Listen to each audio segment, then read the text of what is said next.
आज हम पढ़ेंगे कॉजेज ऑफ रिवोल्ट 1857। क्या कारण था क्रांति का? Political, social and religious, military, immediate and economic. इन सब चीज़ों के कारण ही रिवोल्ट हुआ। जैसे कि हम सब जानते ही हैं, जो ब्रिटिशर्स हैं, the Britishers landed Surat on August 24, 1608। जो ब्रिटिशर्स थे वो कब आए थे इंडिया में?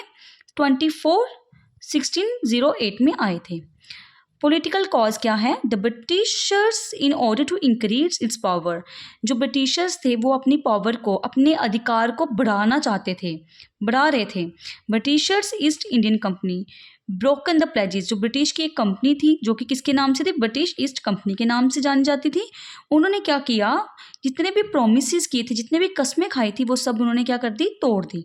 उन्होंने कोई भी चीज़ को फॉलो नहीं किया। इसी चीज़ के कारण जो हमारे जो रूलर्स ऑफ इंडियन स्टेट थे, जो गांववासी थे, वो डाउट में आ गए। Doubt their intentions. उनको डाउट हो गया, उनको शक हो गया उनकी इंटेंशंस के ऊपर।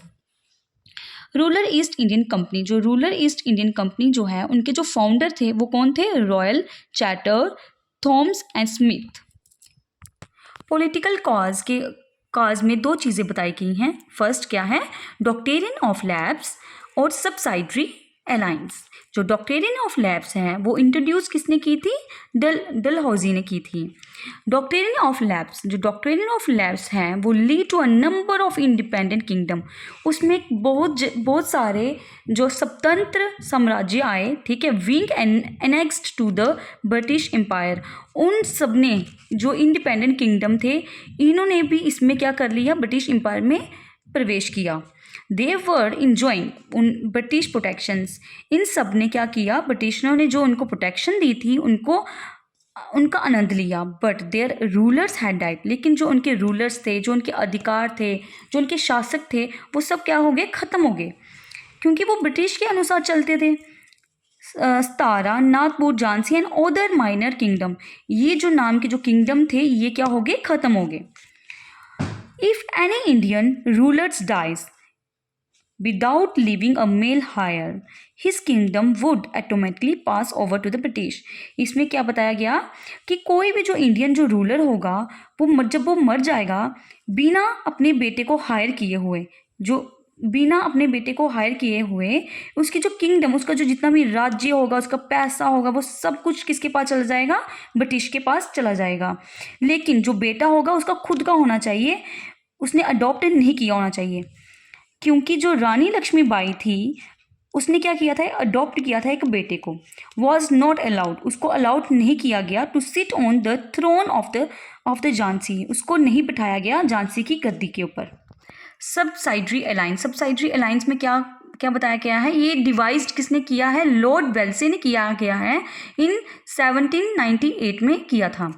All those who enter such an alliance, जो भी व्यक्ति इस अलायंस में जो प्रवेश करते हैं, दे हैड टू फॉलो, उनको फॉलो करना ही पड़ेगा कुछ चीज़ों में क्या था? टर्म्स एंड कंडीशन को क्या करना पड़ेगा? उनको फॉलो करना पड़ेगा। The British would be responsible.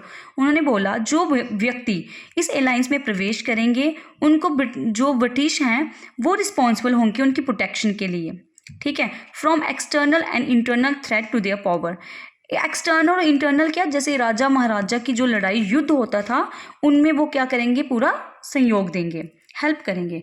British armed category would be स्टेशनड, और जो ब्रिटिश की जो आर्मी कैटेगरी होगी, जितने भी वो होंगे, कुछ जो व्यक्ति होंगे आर्मी के, वो उनके राज्य के बाहर रहेंगे। लेकिन the alliance would have to provide, लेकिन जो अलायंस होंगे, जिन्होंने ज्वाइन किया होगा किसको? स्टेशनरी अलायंस को, उनको क्या करना पड़ेगा?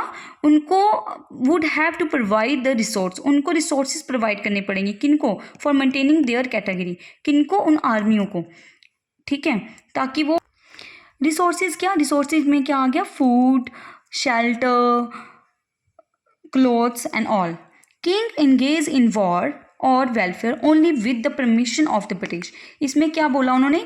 नेक्स्ट क्या रूल दिया उन्होंने बोला कि जो किंग होंगे, जो राजा होंगे, वो लड़ाई करने जाएंगे या कोई भिलाई करेंगे, किसकी परमिशन के लेकर? ब्रिटिश की परमिशन को लेकर ही करेंगे, ऐसे वो नहीं कर सकते।